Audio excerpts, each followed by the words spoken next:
আসসালামু আলাইকুম ওয়া রাহমাতুল্লাহি ওয়া বারাকাতুহু। সম্মানিত দর্শক, সকলকে স্বাগত জানাচ্ছি বিআর মাসুদ ইনফোর আরো একটা ইন্ডিয়ান ভিসা রিলেটেড ভিডিওতে।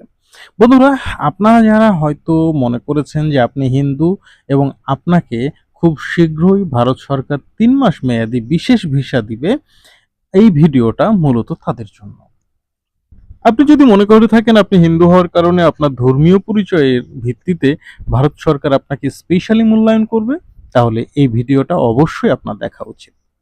তো বন্ধুরা, গেল কয়েকদিন হলো একটা ভিডিও মানে একটা সাবজেক্টে ভিডিওর যে সাবজেক্ট, মূল সাবজেক্টটাই হচ্ছে যে ভারত সরকার এই মুহূর্তে বাংলাদেশিদেরকে ৩ মাস মেয়াদি মানে বাংলাদেশি হিন্দুদেরকে ৩ মাস মেয়াদি ভিসা দেবে।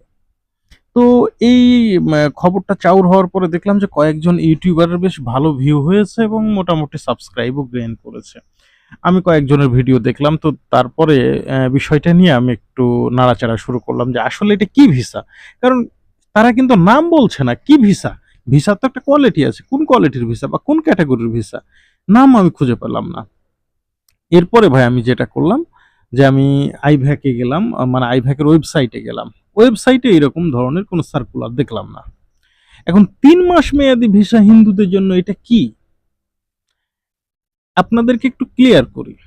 গেল কিছুদিন আগে বাংলাদেশের হিন্দুদের থেকেও একটা আবেদন ছিল এবং ভারতেরও মানে কিছু হিন্দু ধর্মীয় যে সমস্ত দলগুলো আছে তারাও আবেদন করেছিল যে বাংলাদেশি হিন্দুদেরকে এই মুহূর্তে তীর্থ ভিসা দেওয়া হোক তীর্থ করার জন্য। কারণ যেহেতু এখন ট্যুরিস্ট ভিসা বন্ধ, সুতরাং বাংলাদেশিদেরকে যদি বাংলাদেশি হিন্দুদেরকে যদি তীর্থ ভিসা না দেওয়া হয় তাহলে তাদের ধর্মীয় অধিকার ক্ষুণ্ণ হতে পারে।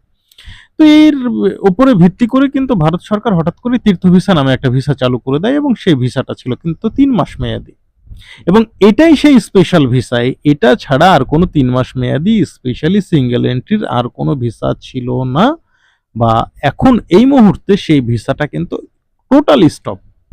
তবে এটা কিন্তু আনঅফিসিয়ালি, অফিসিয়ালি কিন্তু এই ভিসাটাকে বলেনি ভারত যে আমরা বন্ধ করে দিয়েছি, কিন্তু আনঅফিসিয়ালি এখন এই ভিসাটা আর হচ্ছে না। দেখুন, আমি ভিসা নিয়ে কাজ করি A to Z, বিশেষ করে ইন্ডিয়ার ভিসা। আমার জানা মতে লাস্ট ১-১.৫ মাসে কেউ ভিসা পায়নি। তবে কোনো ভাই বোন যদি, হিন্দু ভাই বোন যদি পেয়ে থাকেন, দয়া করে আমাকে কমেন্টসে জানাবেন। আমি আপনার সাথে যোগাযোগ করার চেষ্টা করব যে আসলে কিভাবে পেলেন। অবশ্যই আপনার সেই হিস্টোরি নিয়ে আমি নতুন একটা ভিডিও তৈরি করব। তো এখন কথা হচ্ছে যে এই ঘটনাগুলো আসলে কি বা কি কারণে এমন নিউজ ভাইরাল হয়ে গেল। দেখেন ভাই, ভাইরালের নেশা বাঙালির একটা অন্যতম নেশা। ভুয়া একটা খবর যদি সামনে দাঁড় করিয়ে দিয়ে ৫০,০০০ ভিউ আসে বা ১ লাখ ভিউ আসে, তারা মনে করে যে এটাই আমার অনেক কিছু। আমি দেখলাম একজন মানে কনটেন্ট ক্রিয়েটরের এই বিষয়ে নতুন ভিডিও দিয়েছে। প্রায় ৭-৮ মিনিটের ভিডিও, সেখানে প্রায় ৪০,০০০-এর উপরে ভিউ হয়েছে। মানুষ ব্যাপক হারে তাদেরকে মানে তাকে গালাগালি করেছে। কারণ সে ভিডিওতে কোনো সঠিক গাইডলাইন দেয়নি। কি ভিসা সেটা কোনো ক্যাটাগরি বলেনি। কবে থেকে চালু হবে কিছুই বলেনি। শুধু আন্দাজে কিছু মানে কি বলবো, তোতা পাখির মতো ময়না পাখির মতো আবৃত্তি করে গেছে। বিশেষভাবে কোনো গাইডলাইনস সেখানে নাই। তার মানে বোঝাই যাচ্ছে যে এই ভিডিওর কোনো ভিত্তি নেই। আমি আপনাদেরকে বলছি এই ধরনের ভিডিওতে আপনারা কোনো প্রকারে কান দিবেন না, কারণ এই সমস্ত ভিডিওগুলো সম্পূর্ণ বানোয়াট ভিডিও। ঠিক আছে?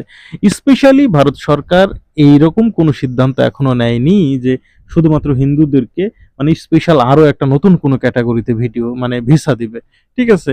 একটা কথা মনে রাখবেন যে ভারতের কাছে রাষ্ট্রীয়ভাবে আপনি একজন বাংলাদেশী, আপনি যে ধর্মেরই হন না কেন, আপনার ফার্স্ট মূল্যায়ন হচ্ছে আপনি একজন বাংলাদেশী হিসেবে।